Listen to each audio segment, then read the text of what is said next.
We got graduation ceremonies happening right now. Celebrating this milestone will look different and be different from last year and other years as well, for that matter. Still plenty of questions about how everything should go. So to that end, etiquette expert Diane Gottsman, kind enough to join us this morning with some questions she's fielded and some answers. Morning, Diane. Good morning. This is kind of a no man's land, I would say. It's not quite certainly as restrictive as last year. I know when my son graduated from high school, but we're not quite back to normal yet either. So we're kind of in the middle. Right, exactly. And so, it is exciting because we are actually able to do this, but still with some social distancing. And I think that that's why these questions are great questions for people. So the first one was, I received an announcement from my friend's son, and is it the same as an invitation? And can I expect to be invited to the party?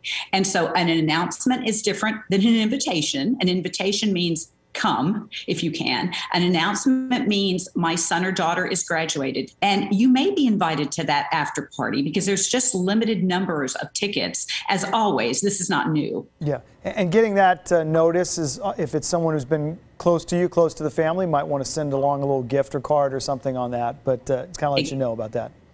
Exactly. All right. Here's another question. Is it rude to invite one brother with no kids who lives in Austin to our daughter's graduation and not another sibling with 2 kids who lives out of town, who I'm certain wouldn't come? I'd like to save the tickets for someone here in town. They're kind of hedging a little bit on that question there.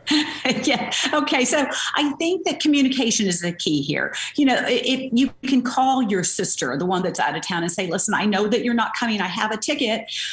Even if you come, I have limited tickets, and the kids may have to stay behind. Just be honest. And she is going to say, I'm sorry. If they think that she's not coming, we're not going to be able to come in. And then, rather than, hedging your bets and worrying that one person is going to get their feelings hurt. Yeah.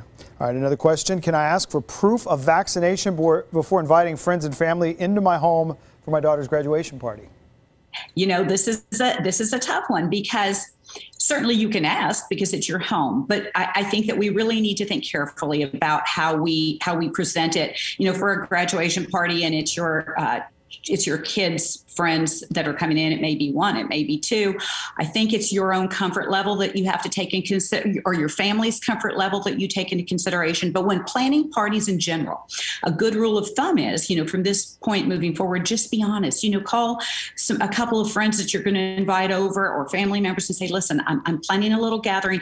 How would you feel if there was a combination, perhaps, of people who have been vaccinated or not? Yeah. Just again, I think you can disagree on a particular topic, but not have it start a battle. Yeah, and of course, the bigger you make a gathering, the less control I guess you're going to have on some of that stuff. Exactly. All right, how about this? Should we make a toast to my daughter at her graduation dinner this Friday? Her father and I are divorced. I'm not sure if one or both of us should say something. Always tricky around these type of events. It is. And I think the more the merrier. Your son or daughter wants to know they are loved and appreciated. This is a great time. Of course, the reality is we all know we have high school kids. We know that we're going to embarrass them. But, if mom and dad want to make a toast, by all means, do it. Yeah. And embarrassing, that's part of the fun when you're a parent. That's part of it. It's one of the perks, Diane. And then finally, my son is limited to 8 invitations for graduation. We're struggling with inviting spouses of close family. There simply won't be enough tickets. Is it rude to invite my family member without their husband or wife? Tickets are harder because of the pandemic and coming out of it to graduation and other type of events. It's tighter than ever right now for some of these things. It is. And I think that under these circumstances, they will understand. Your friends and family are going to understand, especially if there's going to be a little gathering afterwards. If you have a limited amount of tickets, it's a limited amount. And so, again, I think that it's fine to have that conversation and just know that everyone knows that this is a difficult conversation and decision that has to be made. Yeah, pretty much everybody's in the same boat. So like you said, there should be some understanding there. Great advice. As always, Diane Gottsman, we appreciate it. Good to see you.